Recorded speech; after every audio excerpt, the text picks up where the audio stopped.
very much, Sam. Well, I formally open the 36th AGM of the Annual General Meeting of the Third Age Trust and promptly hand over to Sam again.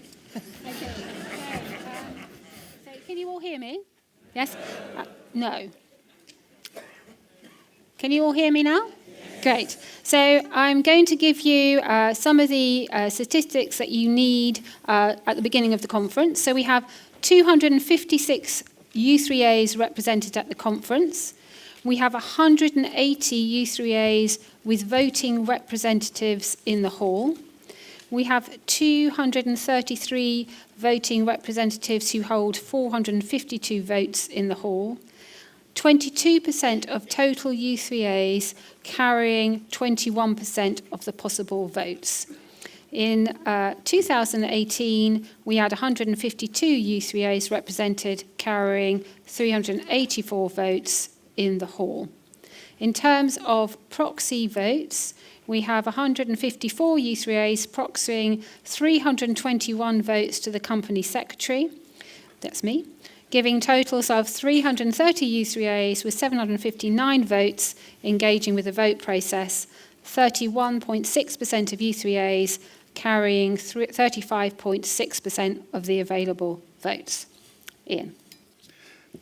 Right, so you don't go through all those, fine, thank you. So now we need to go to item number 1 on the agenda. We need to appoint the tellers for the AGM. And the names of the tellers that have been nominated are Gloria Spencer from Arnold U3A and Rosie Allen from Arnold U3A. So what we now need to have is a proposer. If somebody could put their hand up to propose the tellers and say their name of their U3A, a mic will come to somebody and then we will hear the name. Christine Hines, Harrogate. Got that, fine, thank you. And a seconder, please. Again, the name and U3A. I've seen a hand up. Have we got a seconder? John Lewis Bingham. All those in favour? All those against? Any abstentions? I think carried unanimously. Thank you very much. We now need to receive and approve the minutes of the 2018 Annual General Meeting, and I'm now going to hand over to Sam again. Okay, so the minutes that we originally distributed with the 2 U3As, we wanted to ensure had slightly more information on, so they would reflect the same format as 2018. So you have in your packs a set of minutes that look like this, which is exactly the same as the previous minutes, but with some additional information on it, which is highlighted in red. So the red bits are the additional information which we thought you would find useful, and that is the explanation for the difference between the original one circulated and these minutes now.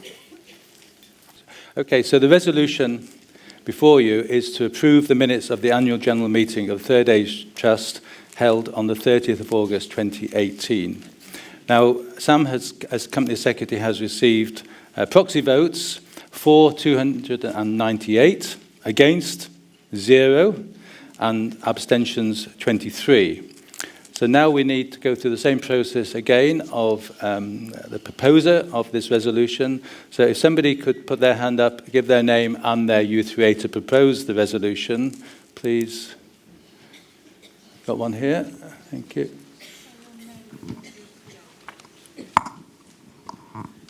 Michaela Moody, Woodhall Spa U3A. Thank you, Michaela. And we need a seconder again, name and U3A.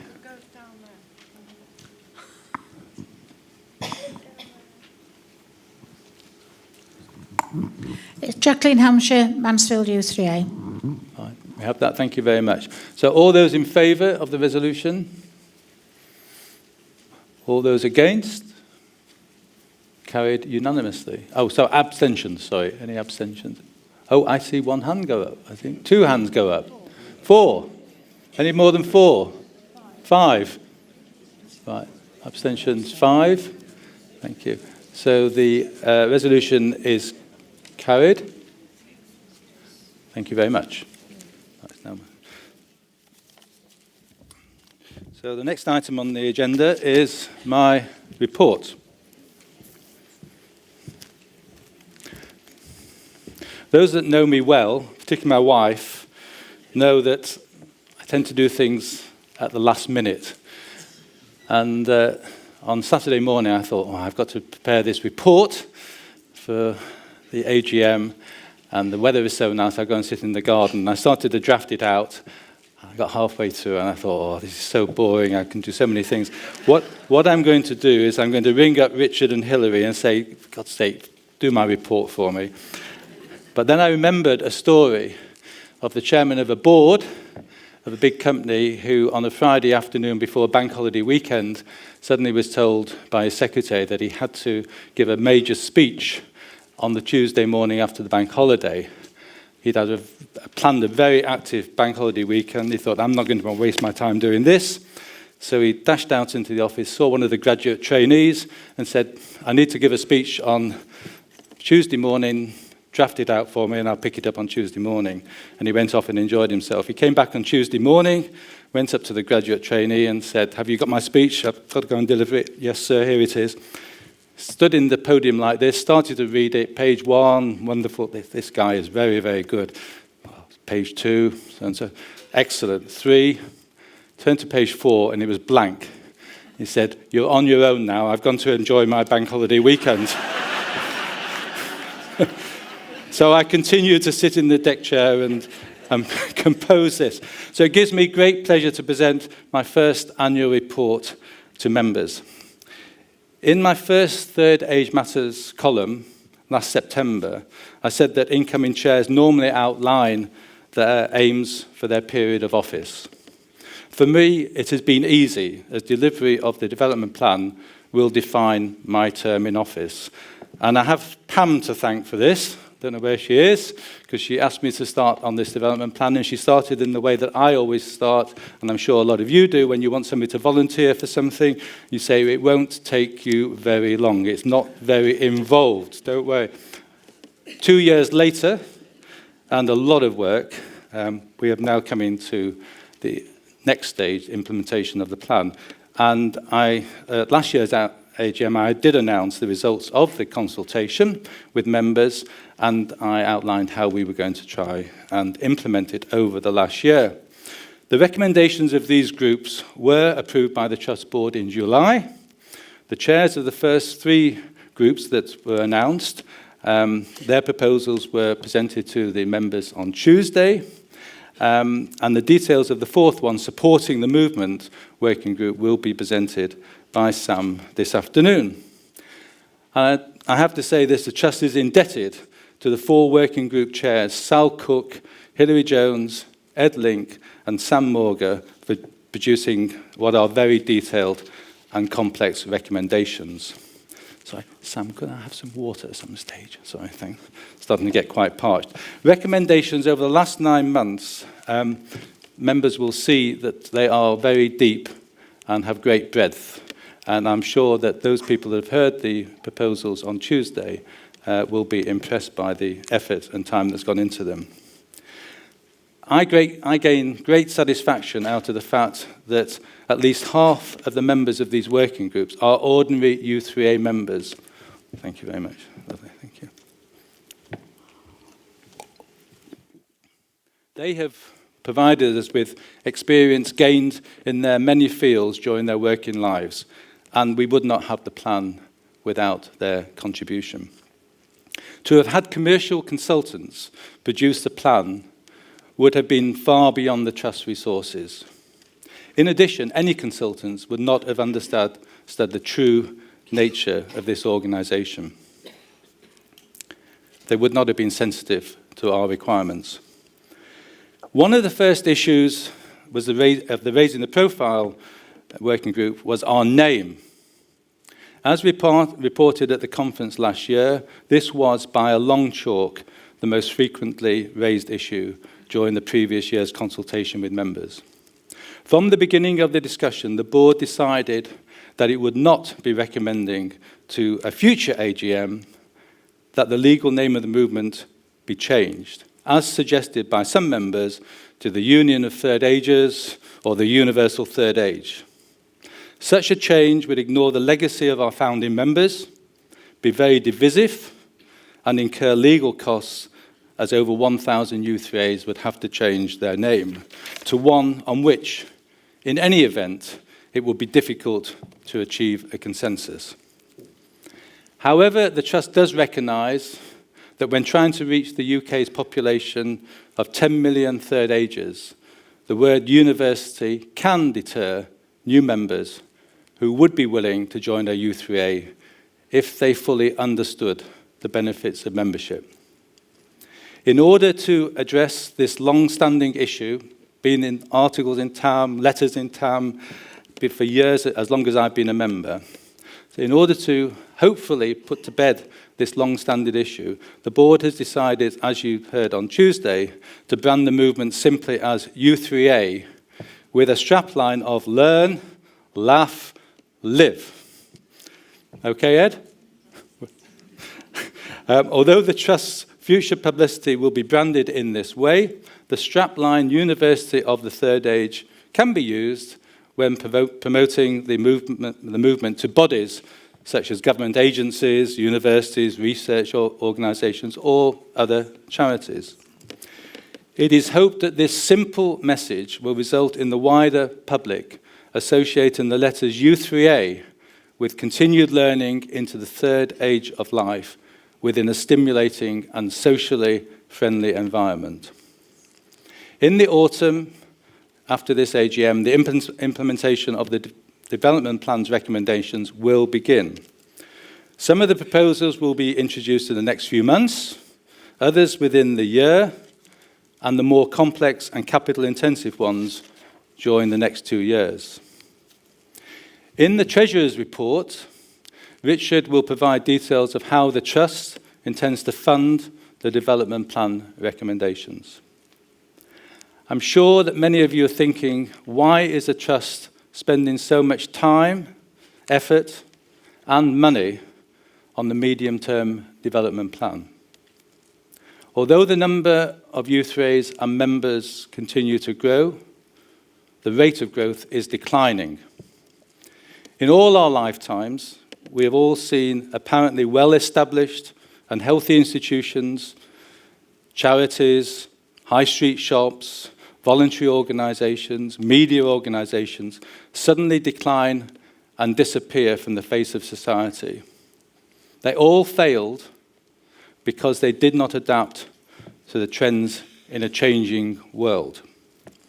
When the development plan recommendations are implemented, the Board of the Trust expects them to make, and hopes to make, the U3A movement relevant to the next generation of third ages, so they can enjoy what we are enjoying today. Turning away from the seemingly all-consuming development plan, there has been a lot of activity in other areas over the last year. 2 senior Beacon volunteers retired, in inverted commas. They were doing about 40 hours a week on Beacon. And GDPR issues raised questions about the long-term future of the system and its financial viability. This resulted in the board deciding to consider upgrading the Beacon management system so that it could accommodate the ever-increasing number of U3As using it and for them to benefit from the latest technology. As a result of these challenges, the Trust appointed a consultant to advise on the future of Beacon.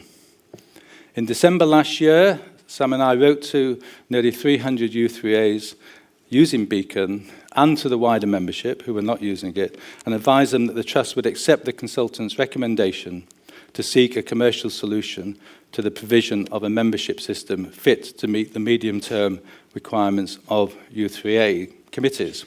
And Sam will make a more detailed presentation on Beacon this afternoon. In April, the Trust formed a wholly owned subsidiary, Third Age Trust Trading Limited. This new company was formed to comply with HMRC tax guidelines. Basically, our magazine, Third Age Matters, and U3A merchandise do not form part of our charitable objectives. And as their turnover was over the threshold of £85,000, we needed to conduct these activities within a separate company.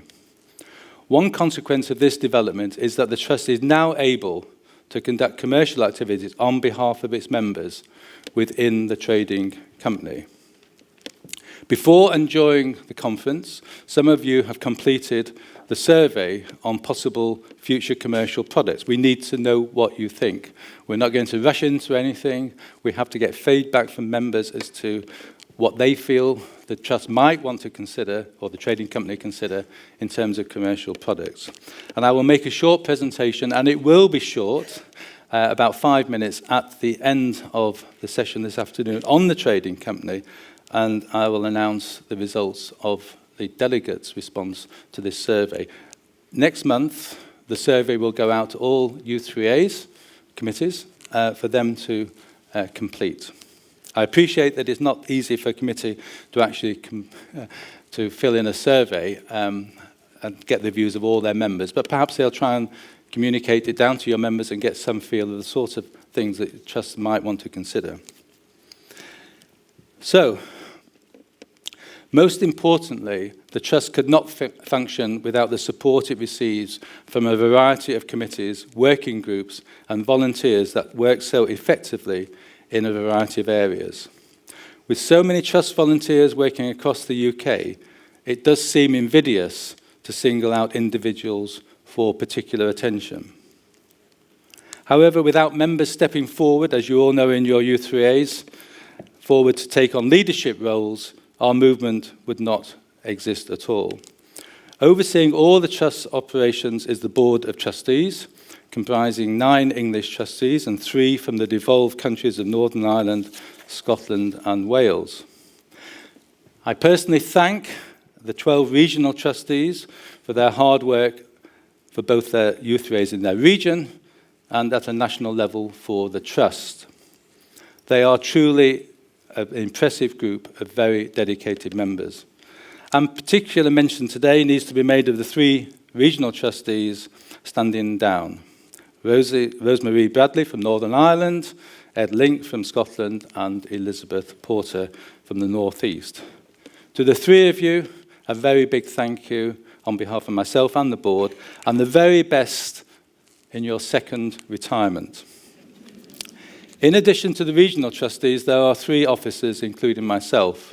I owe a very special thanks to my Vice Chairman, Hilary Jones, as well as being a constant source of advice, wise advice to me on many issues.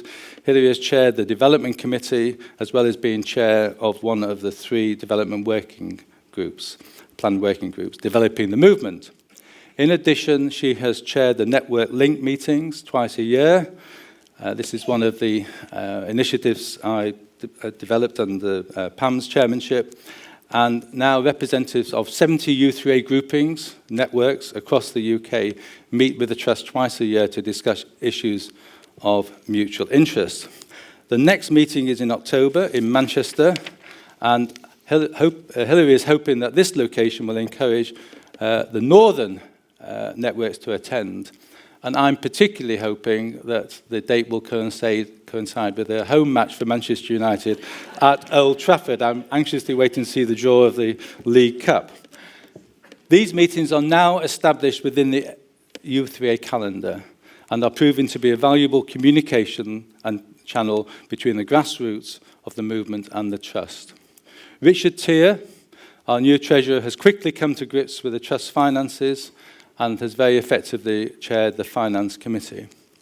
With the funding costs of the development plan coming to the fore, I expect that Richard's skills will be used in many more areas over the next year than they have during this year. During the last year, the board were approached by Barbara Lewis, a past chairman of the Trust, with an offer to establish a fund to support, amongst other things, the creation of new U3As. This generous offer was approved by the board and is now being used to support new U3As, a strategy that Barbara did so much to promote during her term of office. And I'm delighted that Stuart, her husband, is here with us today. Jill Russell, trustee for the North West, has effectively chaired the Standing Committee for Education during a year of transition, whilst the Development Plan Learning Group prepared its recommendations.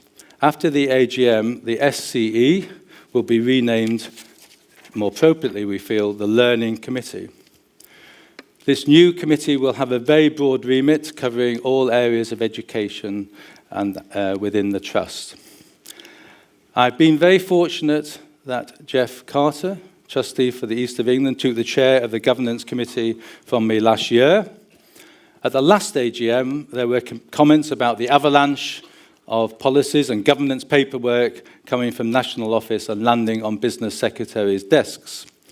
It was necessary to update the advice that the Trust gave to U3As over a relatively short period.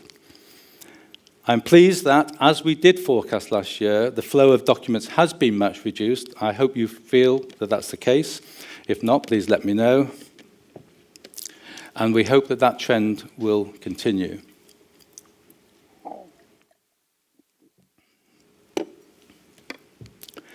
Oriel Ainley, trustee for the West Midlands, took the chair of the International Committee a year ago, and it will be recommending in the autumn to the board that the Trust refocuses the Trust international links on the European Federation of Overseas Students. My thanks go to Elizabeth Porter for chairing the National Research Committee and Jennifer Simpson, who leads the Shared Learning Project. I have to say I'm constantly impressed by the number of SLPs across the country. Perhaps of all the efforts that we make, all the activities we have, this is the one area that really does raise our profile and can raise our profile at the moment with the external world.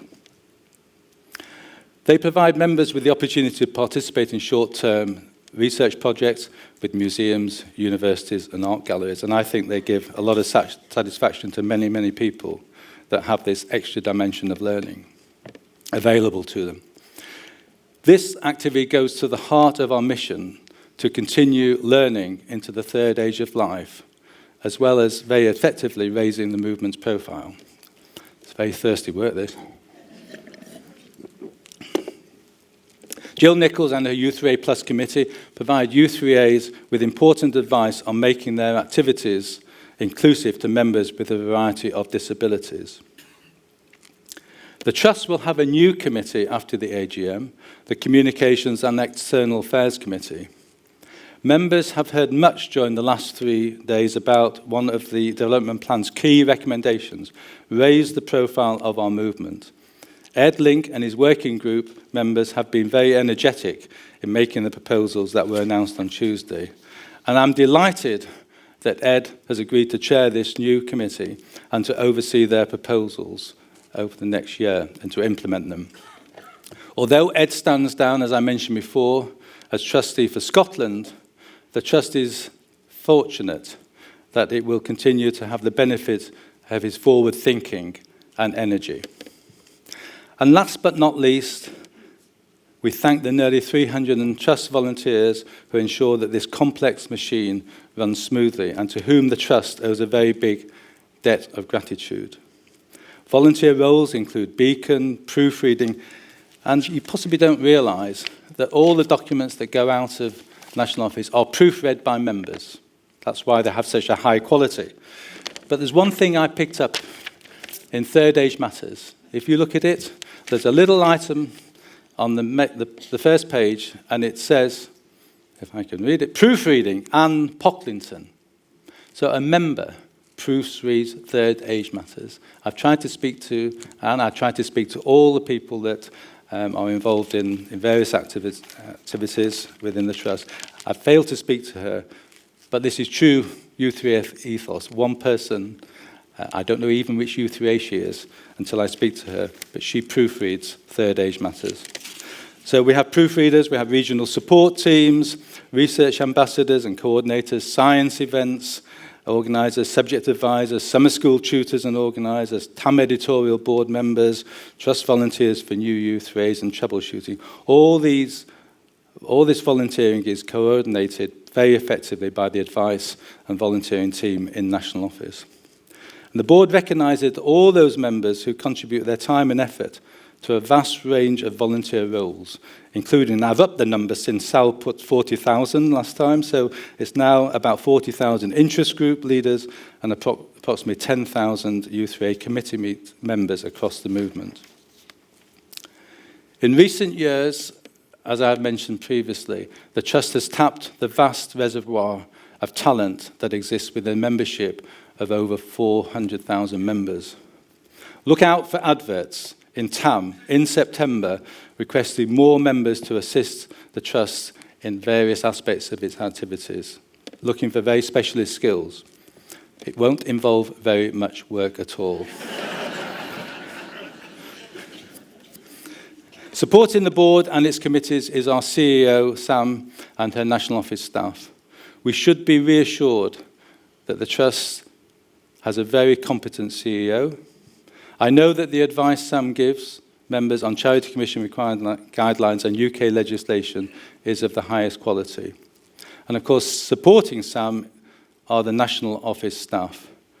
The Trust is unique in many ways, but there is one area that is little known. The 22nd largest charity in the UK is administered by 14 full-time employees. And Sam and I get invited to various charities to discuss various things.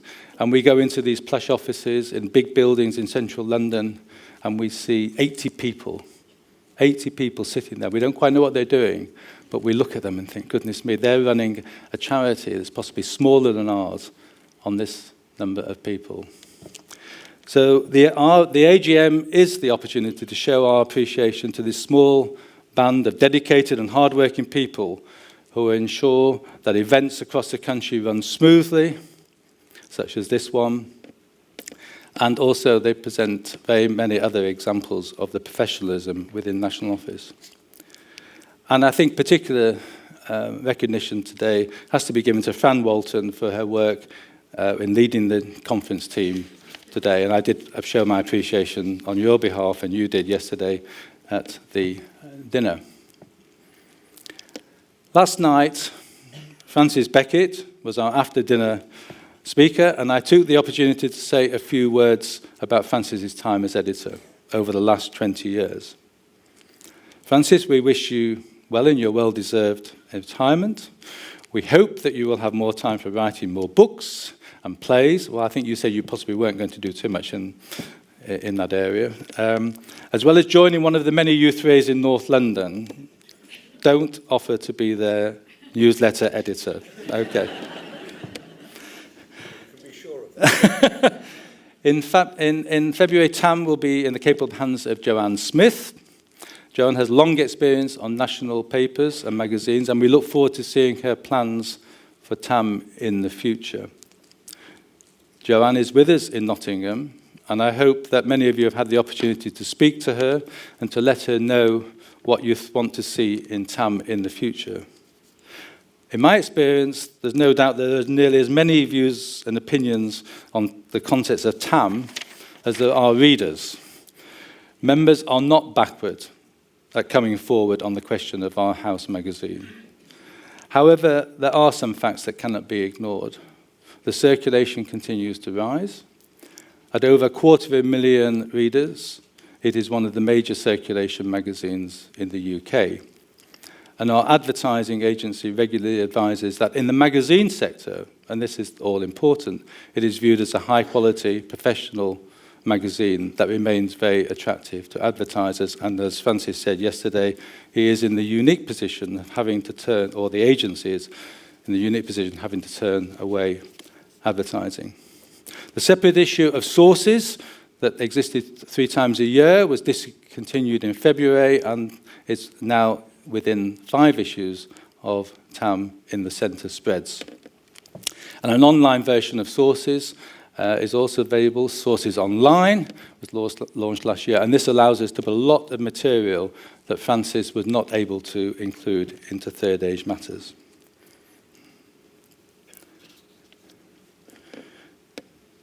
One of the most satisfying parts of this role is to go out across the UK and to talk to networks and members and to hear their views about the future of the U3A. It makes me appreciate the richness and diversity of our unique grassroots movement. Long may it thrive and prosper to benefit many members, both now and in the future.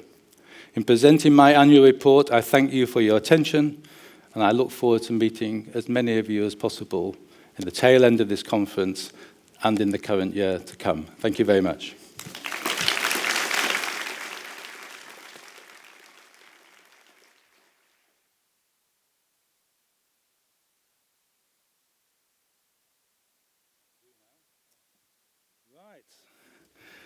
We now need to receive and approve the annual report and accounts for the year ending the 31st of March 2019. And I invite Richard. Oh, I'm doing that. You are doing it, I'm afraid.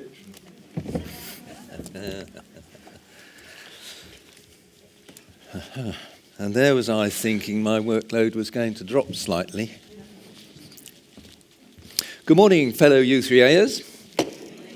Oh, good. There are still some of you who are keen to receive the next 30 minutes of detailed information on the financial situation on the accounts, of the trust. I was going to use the strapline sharing, inspiring learning as the theme of my talk, but then I thought we'll be sharing anyway. Naturally, what I'm going to tell you is inspiring. And hopefully most of us, I'll be learning because I've not used one of these gizmos before. I rather trashed the second finance workshop yesterday when I got hold of a cough and a tickle in my throat and spent most of the workshop coughing, which must have disrupted everybody's thoughts, let alone mine. So I hope that's not going to happen today. Anyway, I'm going to use the strapline of, wait a minute, learn, laugh, live. But I'm going to turn it round because we've done a bit of laughing. So that gets the laughing bit out of the way. The learning bit is the serious bit coming up next. And you will need to concentrate on some of the slides. I apologise in advance if you're not able to see all the distinctions between this, that, and the other colours and what have you, or read the stuff at the words at the bottom of the slides when we get there. I will try and help. I've been given, unlike in the rehearsal, I've got a clicker to go forward and backwards on the slides, and a separate one using the laser pointer. So we may have a confusing time. So that will be the learning part, and the living will be if you still have the will to live at the end of all this. So, let's start with the serious stuff. Naturally, you've all got your Third Age Trust annual report and accounts with you. Excellent. I've been to a lot of AGMs and presented accounts, and nobody's got any idea what I'm talking about. Well, you won't have any idea anyway. Could you turn to page 23? We'll start there, and we'll take a detailed look through the accounting stuff. For those of you who are not terribly keen on details and figures, page 23 and 24, the review of financial activities is the ideal place to start, and having read it, stop. We have to have that in the accounts. We then have a statement of trustee responsibilities, which again we have to have in the accounts. All of you are treasurers or fill in annual return forms for the Charities Commission know you have to have a trustees report and then figures or detailed figures or sets of accounts to go with it.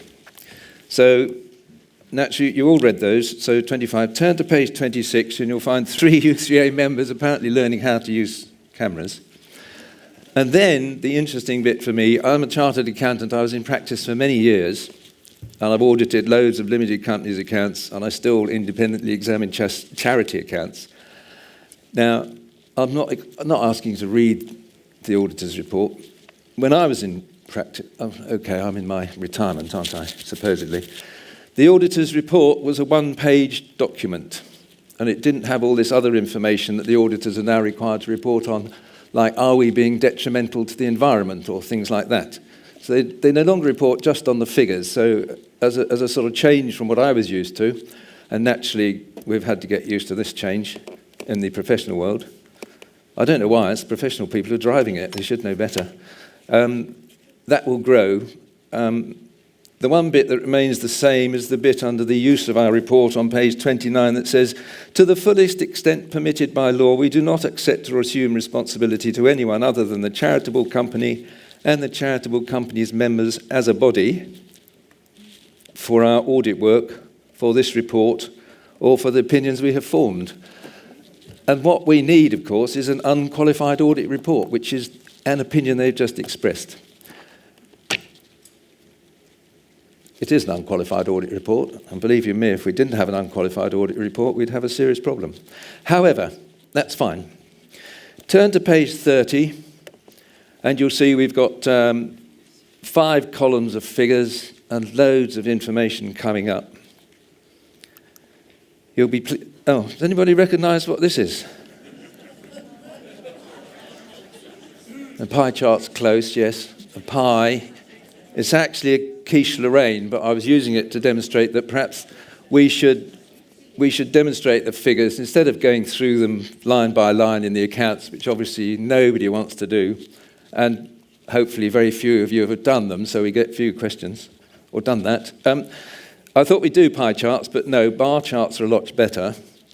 And you thought I was going to produce a slide of a bar, didn't you? Sorry, no. Now, this is where I do start apologising for the colours, which suit me, may not suit other people. I've done workshops, and 1 or 2 people say we can't see letters on colours. So we've got all the wording at the bottom. What I'm trying to do is just indicate in bars, as it says, the split of the income. We've got, hang on, this one. We've got 2018 at the top in most of these slides. Oh, it's gone again. Oh, yeah. It wasn't like this in rehearsal. We had one of these that did everything. Oh, it's the wrong button. That's why. So we've got 2018 at the top and 2019 at the bottom. Most of the slides follow that sequence. If I get it wrong, you'll know that the larger figures should be on the bottom. The charitable activities, which constitute the membership subscriptions and the TAM income and costs, distribution costs, forms the major part of the Trust's income, he said. 3.3 million against 2.8 million last year. Donations are fairly small, but in this year, of course, we have the Barbara Lewis Fund income of £10,000. The other trading activities, you can find all this in the notes, by the way, if you'd rather look at that, 2, 3, 4 and 5, are the merchandise and licenses, beacon licenses and other licenses that we receive income from. And investment income, well, not much with bank interest rates at 5%, 0.05%. And then this large slice of other income here, which we've not had before. Kevin Traynor, who's not here today, the finance manager, did a lot of work on the VAT returns. The charity has been compliant in being registered for VAT. And as part of his getting to grips with the systems in the office, he did a bit of research on the VAT, ran it by the firm of accountants that he used to work for, who are VAT specialists, and discovered that we were due a VAT refund, worked out what there was for the last year. You're allowed to go back 4 years, and that was put to HM Revenue and Customs, who eventually, well after the admission of the claim, repaid us £214,000, which is fairly handy as we're just starting the development fund. So that's a one-off and explains why we've got such a large slice of other income. There's more on what we do with that VAT refund later on. Hang on, different slide thing. Expenditure. I've then tabled, look at those nice bright colours. Is that better? follows the same format, 2018 at the top, 2019 at the bottom, and how we spend the money. Raising funds. We don't actually go out on the street with boxes, of course, as you know. 176,000. The charitable expenditure is split into supporting learning in U3As, up from 955 to 1,057,000,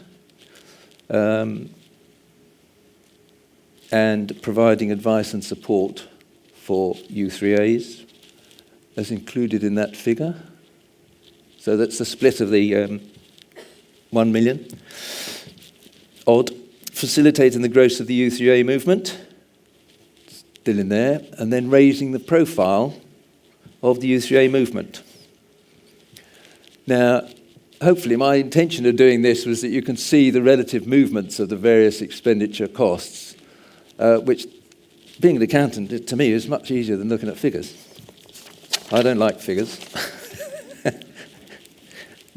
So that's your analysis of the expenditure. Again, those of you who are dedicated to looking at financial figures, it's all in the notes. The net result, now doesn't this look good? 2019 compared to 2018. Larger income, £214,000, don't forget, is the V80 refund included in here. So we've got considerably more income, apparently, than in 2018, and as you'd expect, rather more expenditure than in 2018. There's a flaw in this chart. It's probably about here somewhere. Some of you may have spotted it's terribly easy to do spin on figures by starting off at a particular level rather than zero, which makes this look absolutely tremendous, doesn't it? Haven't we done well this year? It's easier to understand, of course, hopefully. So that's just a trick of the slides. The effect on the reserves, backwards, slightly more realistic, I think. 2019, 2018. The reserves level at the start of each year, just under 1.2 million, just over 1.2 million the previous year. So that would be 2017's start.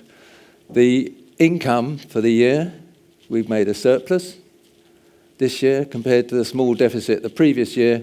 And the final effect on the reserves, we've now got over £1,400,000 compared to just under £1,200,000. So we have become an even more cash-rich charity.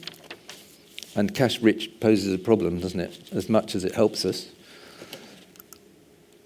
I then thought, well, you better have something to do with TAM. And this is where you need to concentrate, because, of course, this line down here, with the naught underneath it, shows the difference between expenditure, or the debit side, as most accountants like to look at, and income on this side. I'm not sure. This is the first year I've done these slides ever, so I'm open to many improvements. Some improvements on how we present this. The advertising income, 2018 to 2019.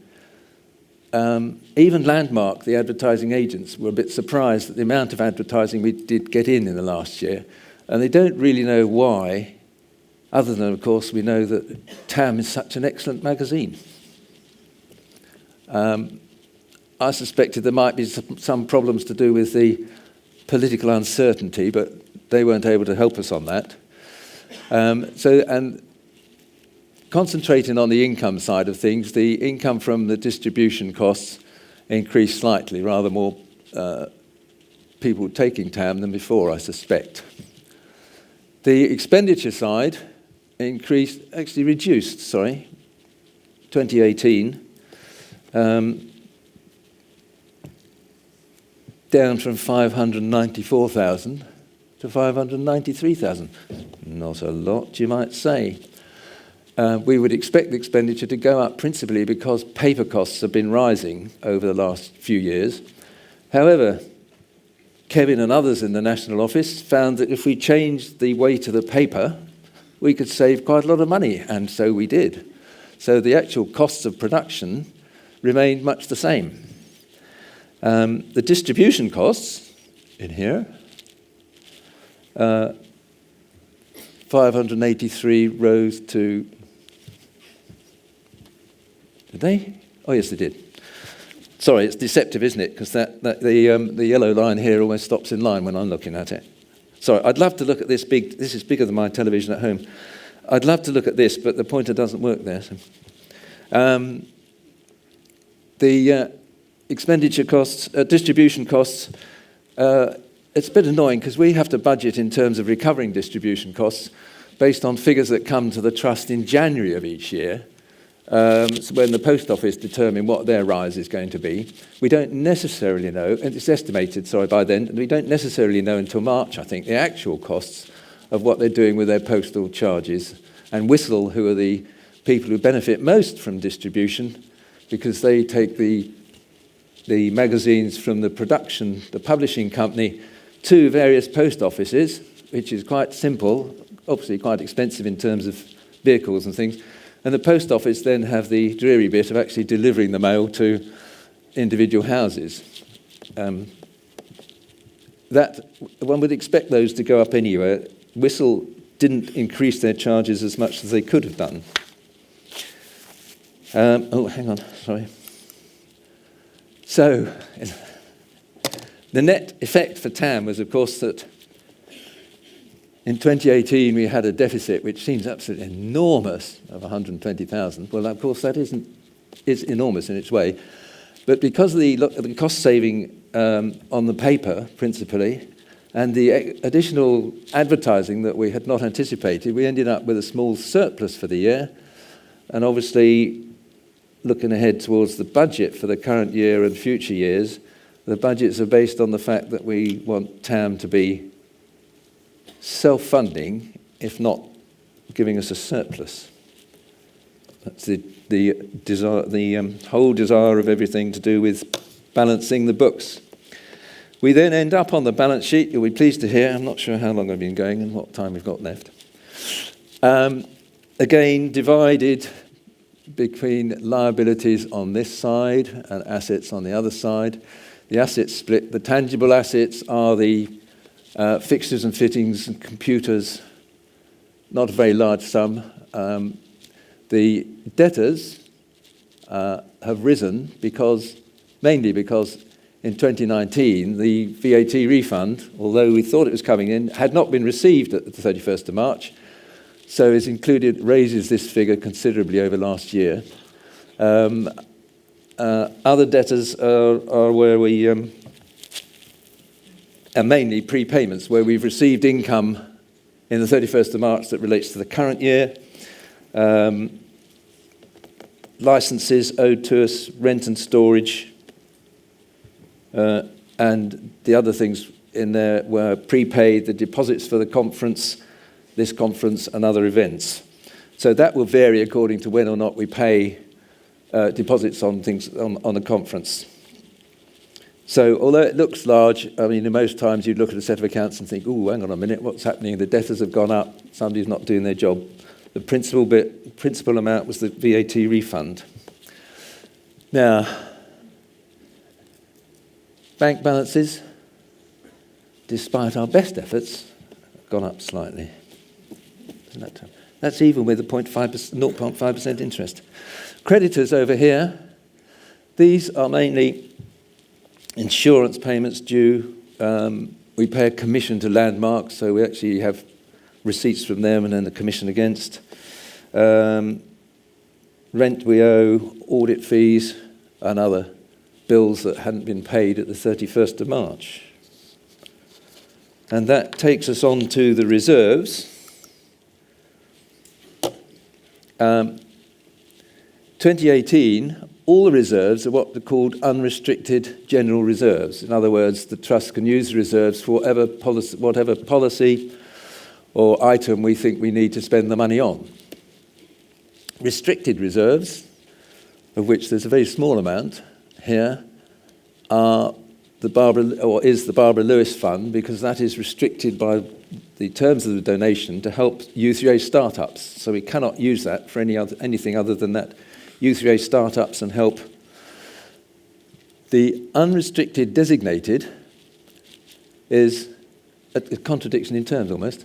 No, we've just decided, the blue sky method, that somewhere around £500,000 will be the cost of the development fund when everything is put in place. That's all sorts of software, systems, database, staff resources. We're going to have to move office. That's become apparent anyway. So we have earmarked or designated £500,000 to cover all of those things. It seems an awful lot of money, but even just moving things like the telephone systems or changing them. You take a new lease, we've got a deposit to pay on that. So we've allowed that to cover, at this point in time, the costs of the development plan. Next year, you'll hear a bit more. You've heard how the development plan is working, and come in the autumn, we will be pushing out information on what it's cost so far, what the plans are, and you've had all the consulting with U3A's done, more as the systems roll out. We're due to get sort of costs from the people we've asked to tender for updating all the systems. I think we have it. We have them. They range from quite reasonable amounts to quite large amounts. And that £500,000 is not looking too out of line with what I suspect might happen. Obviously, in this lot here, the main source of the general reserves, we aim to have what most U3As should have, which is a provision for perhaps 4 to 6 months of running costs to cover the hopefully extremely unlikely event that the trust had to stop all of a sudden. I mean, 425,000 members might take offence and say we're not going to pay the membership subscription charge this year, in which case the trust folds. That might seem unlikely, but each U3A, as part of the Charity Commission's guidance on reserves, somewhere around 4 to 6 months to cover the fact you might have to close, because just stopping trading, we've got lease rents to pay, you've got equipment renewals, maintenance, all sorts of things of that nature. Staffing, if you close, you've got redundancy payments. So the main part of the unrestricted general funds, we have actually calculated or worked out a figure. May not be terribly realistic, but we have our policies. What I say in the finance workshops, decide what you think, if you're running a treasurer or a committee of a U3A, what you think you might be involved in costs carrying on. And hopefully they're mostly fairly low. And really, you shouldn't then be holding thousands of pounds more reserves than you need to. So we've got that. As the year progresses, we'll be issuing information to help everybody understand what it is we're going through, how much. Some of it's going to take 3 to 5 years. Some of it, obviously, we need to pull in straight away in order to deliver the services. The website renewal may take time, all sorts of things. It's fairly complicated. I have to say that having joined this year, I've been extremely, I've learned an awful lot, because I only came from being a treasurer at Knoll U3A in Sevenoaks for a year and a bit. It's been very exciting and very interesting. Long may it continue. I mean, we're on an upward curve.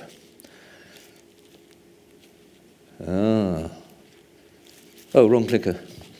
Jeez. Modern technology. So there we have, hopefully not too difficult, a quick run through the accounts. Obviously, if people want to ask me questions afterwards on the very much more detailed items, I should be leaving straight away.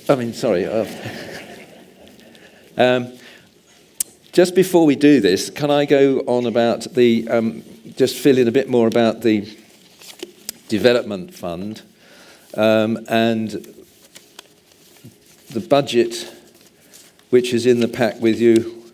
We prepare a budget on budget request forms, which we now have started issuing to the regional trustees to try and get a good idea there's been some uncertainty about when U3As want a workshop, who pays for it.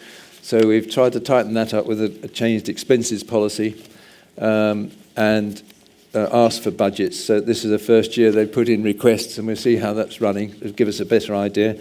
The budget, as a rule, though, is prepared on the basis of the costs first, not the income we expect to have. And we relate that to the income that we do expect to have. You'll see there's some relatively simple narrative on the front page, but on the back page,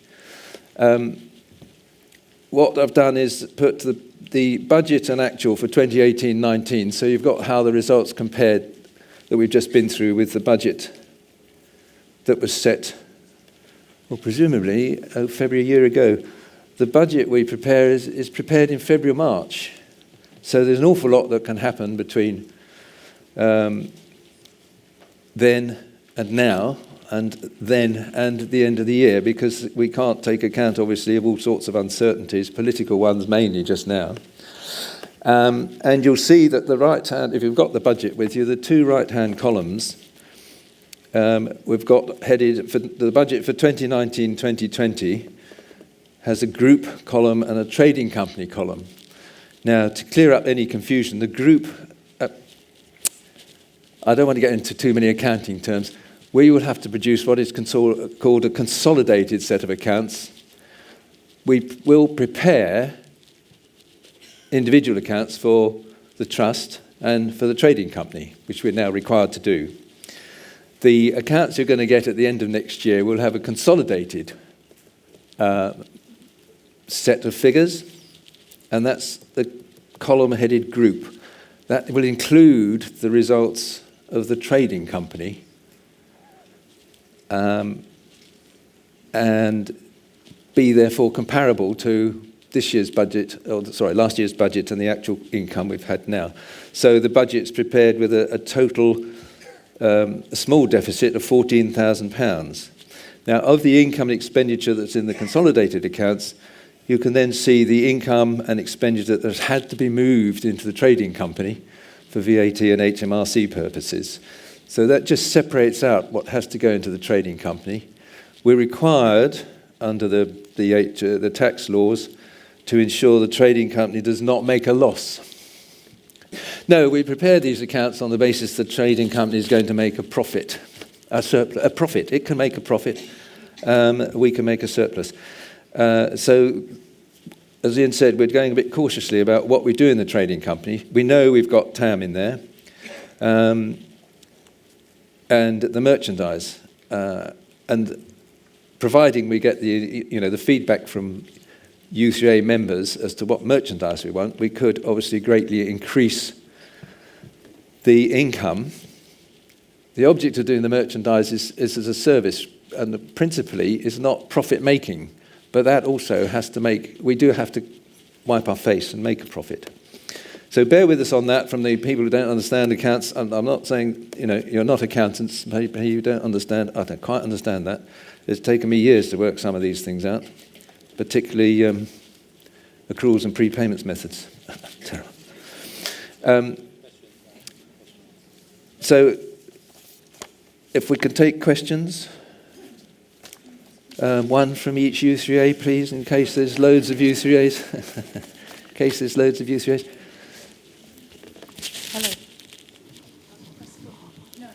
Hello, Steph Smith, Leicester U3A. On the statement of accounts in the expenditure on, third item down, you've got supporting learning, and I'm just wondering, we spent nearly £900,000 on that, and I'm just wondering what activities are included in that, because I'm not aware that we've spent anything on it. Well, if you consider the Learning Resources Centre, as was, the events, the workshops, the help that you can get, the fact we have people manning the telephone lines, perhaps with a fewer number of people than you might expect. Almost everything we do could be said to be supporting learning. The national conference, the production of term and sources, as was. They're mostly, I mean, those costs it's difficult. There is a formula, which doesn't appear in these accounts, thank heavens, for apportioning costs over supporting learning, providing advice and support for management, and facilitating the growth of the U3A movement and raising the profile of the U3A movement. And to some extent, a lot of it is just apportioning the costs over those four heads. No particular way. I mean, if you look at note 7, you can see how the costs are all apportioned. TAM is just apportioned equally across the four headings. Could refer people to page 12 of the accounts, where there's a verbal explanation of supporting learning, the areas that that covers on page 12 of the account. Achievements, strategic aim 1, support learning U3As, and it gives you a breakdown of the areas that are covered. Look, what is it? Seek and you shall find. I know it's terribly easy just to read what you want. These are the statutory accounts. Yes, a lot of the background information is all there, not in the statutory accounts, but up front in the notes. Are you all right with that? Good. Another question? Wendy Hattrell, Doncaster U3A. This could be the same, that this might be in the notes and I've missed it, but we're a user of Beacon and we pay a licence fee to TAM for the use of Beacon, which is ring-fenced for Beacon. But we don't have any detailed accounts on Beacon. We've seen, Third Age Trust, and we've seen the breakdown of costs for TAM. We'd like to see a similar detailed breakdown of costs for the expenditure on Beacon, please. Note 6 will tell you the total, including staff costs. Yes, we wouldn't necessarily consider giving that detail in here. As, in fact, because the Beacon the upgrade is coming forward, we will be producing information on how the costs will be arrived at. So it's not, I suppose if you want it, we can provide you a detailed analysis outside of these. I wouldn't put them in the accounts. We're getting too detailed. The problem with these accounts is there's enough there for the statutory accounts purposes without going too far. I worked in a further education college once, and 49 pages of the annual report and accounts, and it was just diabolical. This is different because the regional trustees give all the reports. So we can provide the breakdown on costs to those Beacon users. The idea, of course, with Beacon in the budget is that also becomes self-funding. Thank you. Hi, Paul Smith, Garforth, Kippax and District U3A. Forgive me, ours is a new group. This is our first time here, so please don't shoot the messenger. I see on the basis of the total costs of management that there's been an increase of £107,811.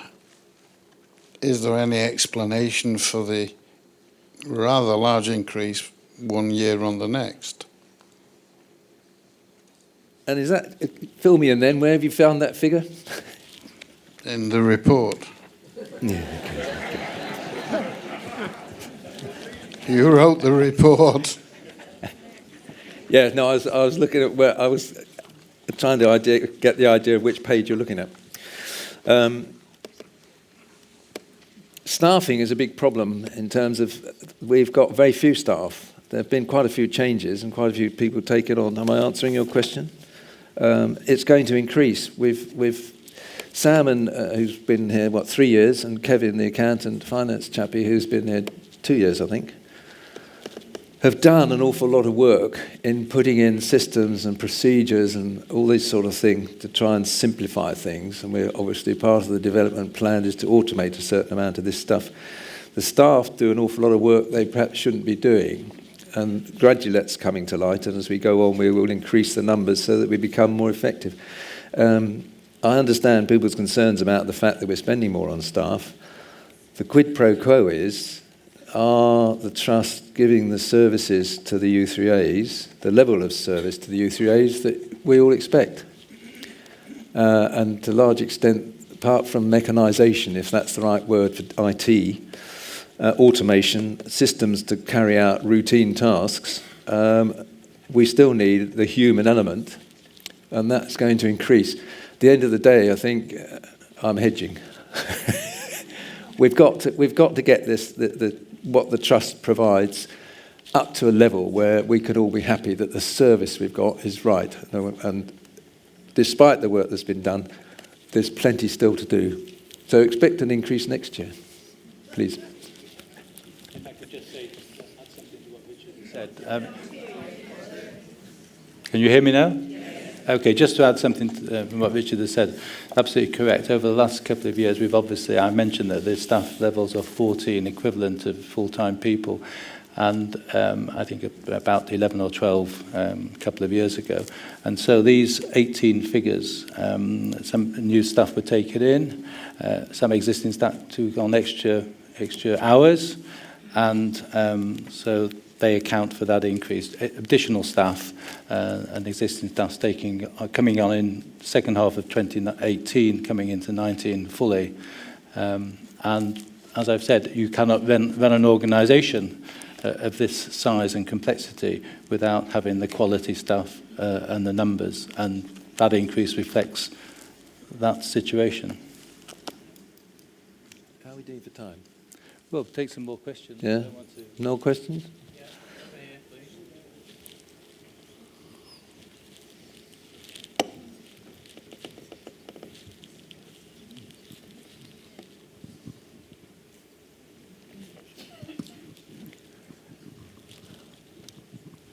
Okay, thank you. I'm John Waddington from Wokingham U3A. You've just mentioned that there's a proposal to increase facilities through the Trust in the coming year or two, and you've mentioned on the recent allocation of the existing funds which we hold towards things like the development plan and other commitments. So it seems that there may be a requirement for increased funding from a membership in the coming years. There's no proposal today, as I understand it, to approve an increase in the membership subscriptions in the spring of next year. So therefore, we're not talking immediately, but is there a proposal that the membership subscriptions will or may have to be increased in a following year? And possibly will that, as a rider to the question, be including a provision of funding for services such as Beacon, and websites which may be rolled out as part of a general offer to the membership? The money we've got aside for the development plan at this stage, we'll start getting the full costs coming in around about December, January. We can present a budget next year once the Finance Committee and the Board have received the figures and 2 or 3 of the decisions taking us along the way have been made. We'll get a much more detailed idea of how well the development fund will cover those initial costs. The procedure for increasing the membership subscription costs will mean that we'd have to put a proposal at this meeting for the membership subscription to increase from April 2021. Next year, we may well come to this meeting and say we've exhausted all the development fund costs. What we've done is going to involve us in increased costs on staff, increased costs on IT services, license fees, etc. The take-up on Beacon will determine to some extent how well Beacon does, but the idea, hopefully more and more U3As will regard it as part of a good service that the Trust can provide. But it's possible that come next year's AGM, we will be tabling a resolution to increase the membership subscription to 50p or £1. It hasn't moved in 10 years. There's we can't do it whilst the reserves are so high anyway, ignoring the development plan. The anomaly with this sort of organisation is that the more members come in, the relatively little extra work is required as each of those U3As are formed. So it won't be until AGM next year we may well look at increasing the membership subscription. And the year after, we will be in a much better position to know what the ongoing costs are. Most of the development plan will be in, hopefully, by then. And we'll have a much better idea of whether we've got it right, whether we've got all the services organised. The learning side will take a long time, I think, because that's an ongoing thing. You've heard that from Sal Cook. So it may be next year we will be coming back with a proposal to increase the membership subscription then. No. Yeah. Just to follow on what Richard has said, if there is a resolution tabled at the AGM next year, 2020, to increase the subscription fee, as it's called, commonly known as a membership fee, and it is passed by the AGM next year, it does not become applicable until April 2022. So this allows a considerable period of time for U3As to adjust their own finances to accommodate that increase.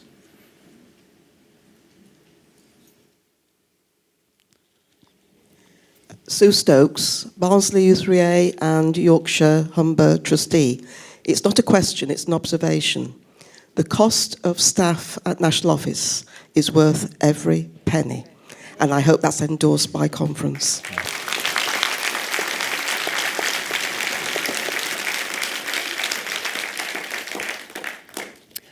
Exactly. And I have to thank Kevin and Jenny Murphy, who's the accounting assistant we're putting through the Association of Accounting Technicians exams, who is an absolute whiz for the amount of work they both do. Take two more questions. Two more People questions? Yeah. Lady down here in the centre. Can we have a microphone to this lady down here in the centre? Ah, she stood up. Right. Yvonne Doonan from the West Wilts U3A. Going back to what the gentleman down here said about the ongoing costs of of staffing, etc. You've just said that you're moving premises. Did you consider moving out of London into a cheaper part of the country, into the provinces? We haven't taken any decisions yet, but I think the board, the trustees, all the volunteers who have to travel into the office find a central London, a London location ideal because it's near all the termini for wherever you come from in the country. I'm not saying we will definitely stay in London, we will consider, but it is obviously a very favourable location from the point of view of everybody who needs to get to us. More on that as we go through. That's up for renewal. There's a break clause in the lease next year, which we're taking advantage of. So we should know by the next year's AGM what we're going to be doing. One more question, this lady here. Kathleen Hampshire from Mansfield U3A. You did say that we'd received a V80 refund. I think it was 214,000. And I apologise if you explained at the time and I wasn't listening. But I understand you pay out your claim back, etc. Where did that money come from? Was it any particular one area? Oh, it was the fact that the claiming of VAT incurred on expenses hadn't been done correctly. Thank you. So, that's another example of, the accounting system's taken off. It's much more, and now I think we get about £38,000 a quarter or something. It's all gone online, of course, which is... Yes, anything back from the Inland Revenue is good going. Thank you very much. Well, I've said there are no more questions. Sorry, we did say two more questions. I'd like to move then that a resolution to approve the statutory and annual accounts of the Third Age Trust for the year 1st of April 2018 to 31st of March 2019. We've had 310 proxy votes to the company secretary for the accounts. Nobody against, thank heavens, and 11 abstentions.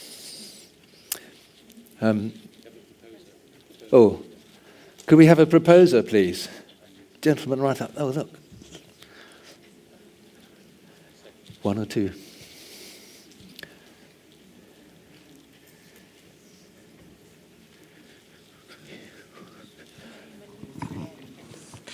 Bob Watts, Wellingborough U3A.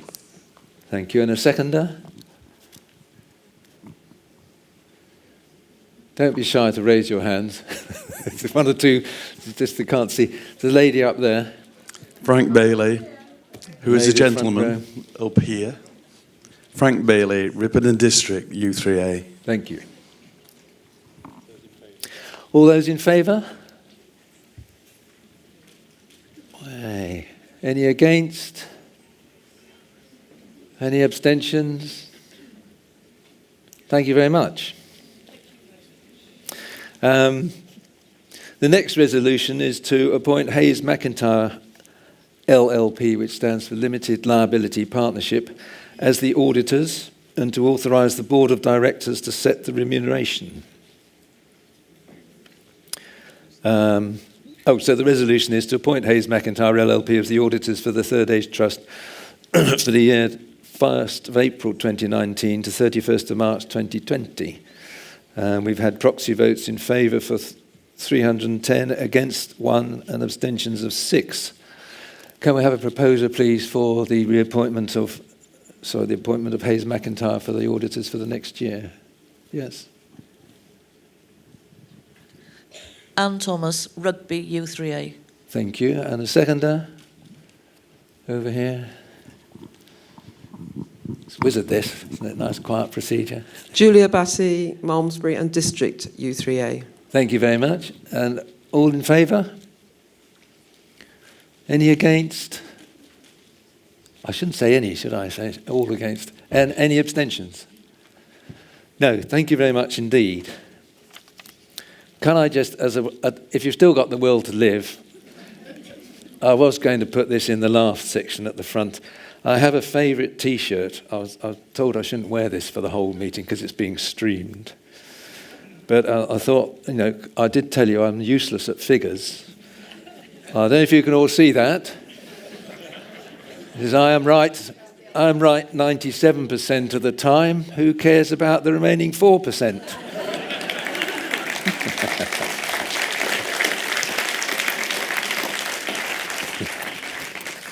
Thank you very much. Thank you very much, Richard. Perhaps we could turn that into some U3A branded clothing.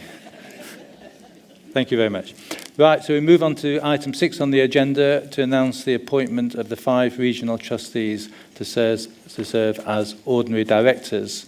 The postal ballots were conducted within the relevant regions, and the results are as follows.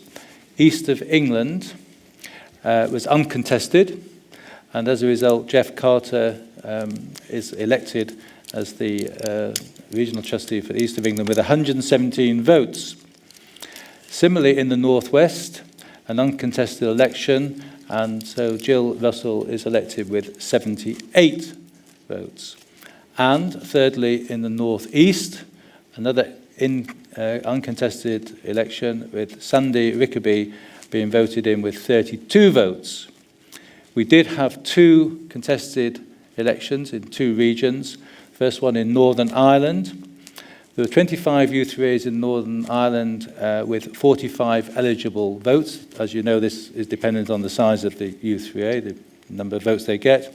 Geraldine Kelly received 7 votes, and Valerie Cobain received 10 votes, and therefore Valerie is appointed trustee for Northern Ireland. Scotland, 54 U3As with 81 available votes. Andrew Wilson received 18 votes, and Anne Keating received 25 votes, and Anne is appointed trustee for Scotland.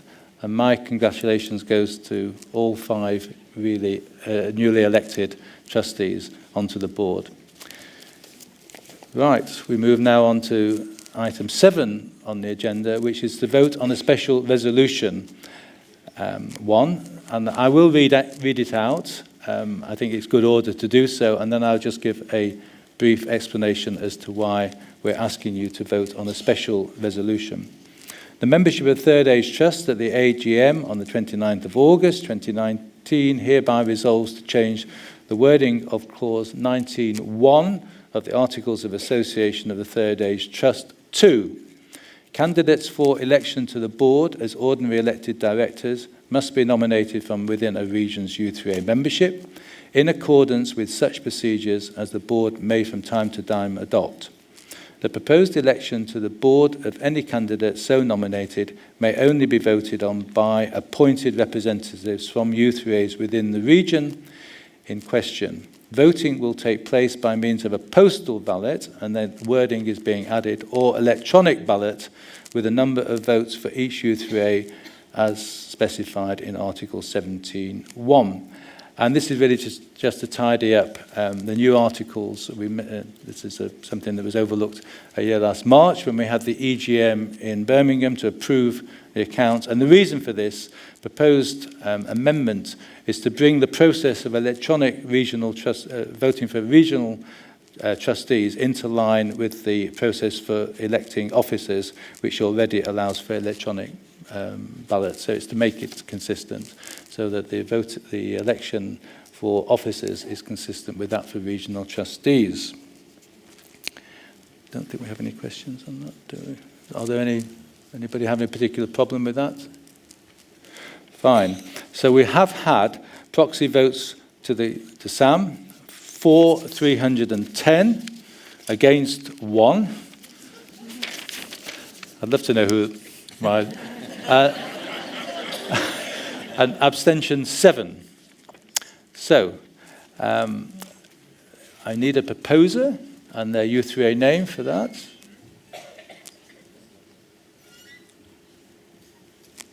John Jarvis, Plymouth. Thank you. And the seconder?